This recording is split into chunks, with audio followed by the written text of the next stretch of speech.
Hello, everybody, and welcome to Walk the Talk. My name is Dimi Ramela, and if you are new here, hello and welcome, and I hope you do stay. If you're an oldie, hello and welcome back. Today we are speaking about daddy issues, and I just thought let me invite my little sister who doesn't like being called a little sister, so she prefers me to call her my sister, and her name is Fellow, and we're just going to speak about our experience with daddy issues. Now, without wasting any time, let's get straight into this video.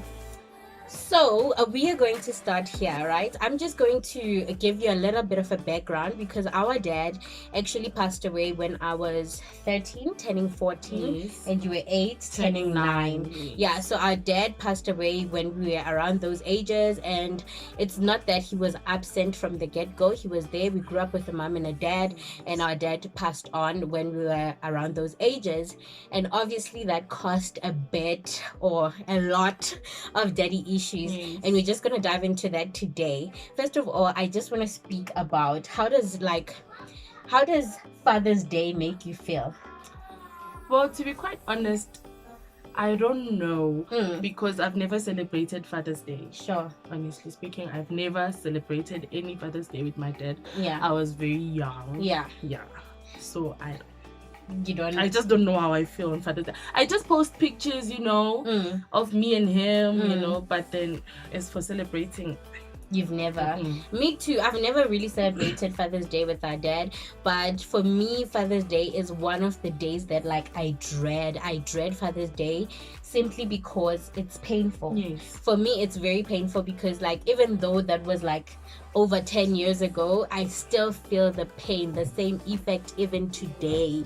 It's not an easy thing. It's not something that just goes away, and I dread Father's Day. And this past Father's Day, I was glad that I'm not in an event, I'm not at church, because normally they make people stand and they make fathers stand with their children, and it's not something that I really enjoy. So yeah, Father's Day is just a day that I dread because of those things, making people stand with their dads or dads stand with their children, and you are there just sitting. You're just sitting there, and you start to reminisce on the moments that you had with your own dad, and it's just sad for me. So that's the reason why I dread Father's Day.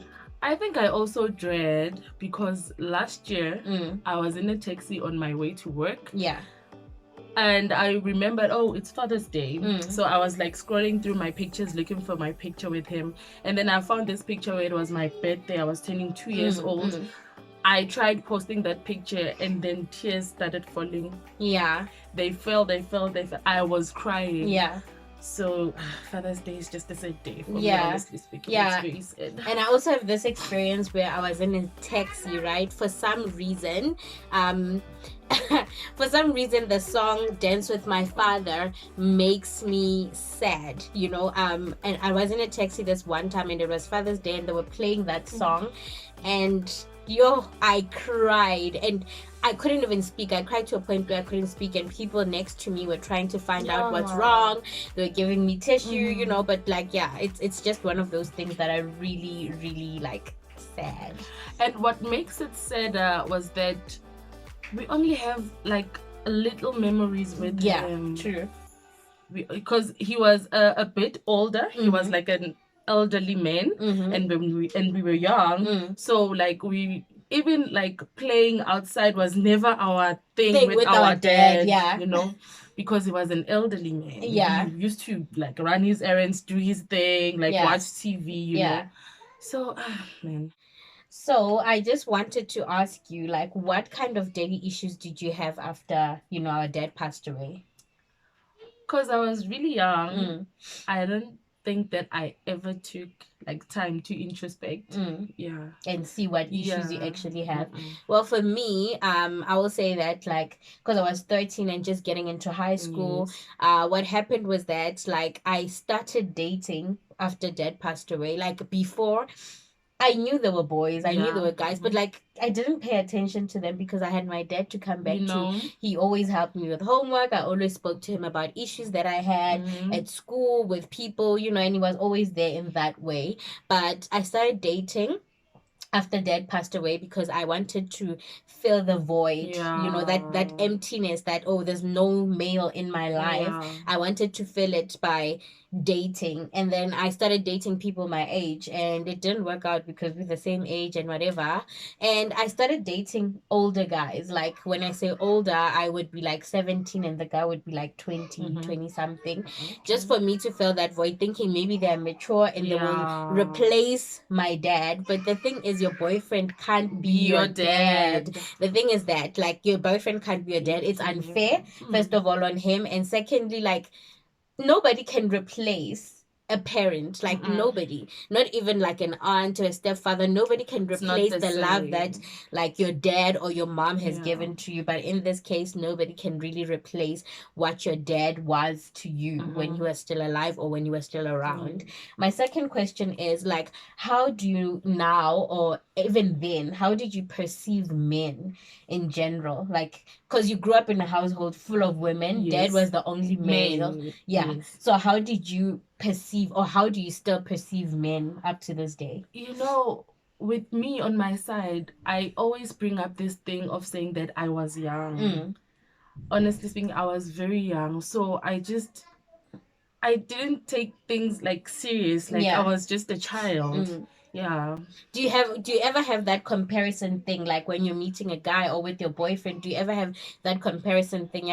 My dad would have never. I do, yes, a lot. I do. And in what kind of situations would you do that? My dad was a very handy man. He was very handy. He did things like for himself.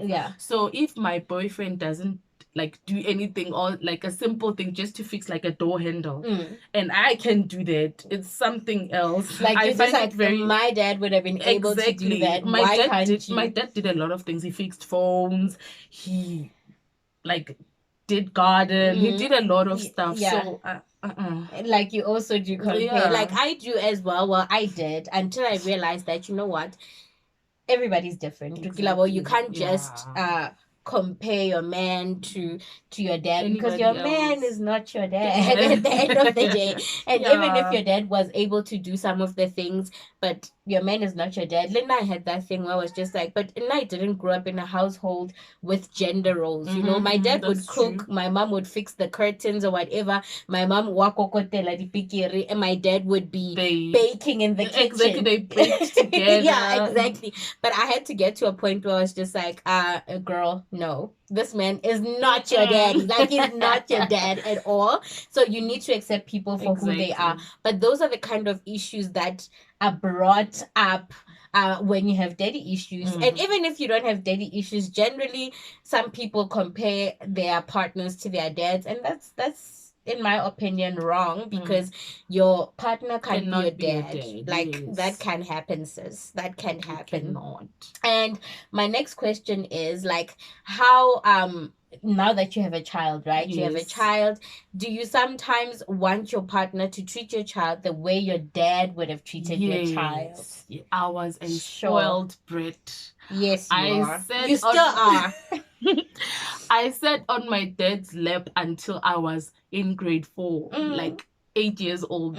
I was sitting on my daddy's lap every time. Like, even after school, I would come back from school, throw my backpack there, and just go straight to my dad. So definitely I would want my partner to treat my baby the same way. Sure. I would want him to be like a star. Wow. Yes. I even have his tattoo tatted on my arm. Look at that. Look at that. Well, I don't have any tattoos, so child. But like, for me, I don't have any children at this point. But when I do have children, I don't know. I will just expect their dad to play his role. I'm going to try my best to not, like, enforce what my dad did onto my children's father. You know what I'm saying? People are not the same. Yeah, people are not the same. This is like the tagline for this whole video. People are not the same. Your man is not your dad. But yeah, basically, I'm not going to. I'm gonna try not to do that, because it's very easy, right, for you to do that. It's an easy thing to do for you to say, "Oh, my dad used to put me on the lap. You better put that child on your lap." You get what I mean? It's very easy for us to say that, but we need to also come back and say, you know what? let people be. Let my partner Yeah. be my partner the way he knows how to be my partner and the way he knows how to be a dad. Yes. And yeah, I don't know if there's anything else you want to add. No, not really. Yeah. I think I have a question for you as Yeah. well. Do you think that, like, what memories do you have of you and dad? Like, what kind of memories do you have? Like, fun? I have quite a bit of memories. In terms of fun, I think our dad treated us differently. You know, Yeah. he treated you like a child, and he was more stricter on me. I don't know why. I think it's because I'm very soft in nature, and I'm the softest of all my siblings. Like, I'm really soft. I am sensitive. I cry easily. So I think he was really hard on me because he was just like, you're gonna go into the real world, and I don't want you to be like a crybaby all the time. You know, so yes, he was preparing me for the streets, honey. But then yeah, my dad was really hard on me. I don't think I have a lot of fun memories with him. Well, we did play soccer together outside. He would play netball with me because sometimes my friends wouldn't want to play with me, so then I would play with my dad. Like those are the kind of memories I have. But most of the time, I think he was very like strict with me in terms of academics. Yes, like I knew a lot of things at a very young age. Like I knew by the time I went to grade 1, I already knew how to write my name, how to read, and all of that. And that was because Daddy was just like, hey, when you're gonna learn these things, you know. And I already knew how to tell time by the time I was in grade 1 because my dad was just like, okay, you want to go to play? Tell me what time it is so that you know what time to come back. You get what I'm saying? So for me, he was really strict. And when now, what kind of memories do you have? The memories that I have with my dad are awesome. Like, wow. He would help me with homework. We used to play cards together. He taught me how to play cards. Oh, nice. Yes. We used to do a lot of stuff, fun stuff. I think chase for me you, around. Yeah. I think for you, he was more lenient towards you because you were younger. And with me, he was just like, this one is going to be a problem. You know, so he was just like very, very strict. Yeah. But those are the kind of memories I have. And I hope you guys have taken something from this video. And please comment in the section below, in the comment section below, and tell me like what kind of daddy issues do you have or did you have, and how are you dealing or how did you deal, so that, you know, we can help other people and, you know, help other people move on or help other people deal with things a bit differently. And yeah, please don't forget to like and subscribe to this channel if you haven't already. If you would like a face beat like this, please do follow Fellow on Instagram, and then she will give you all the deets. Thank you so much for watching. I will see you guys in the next video. Bye.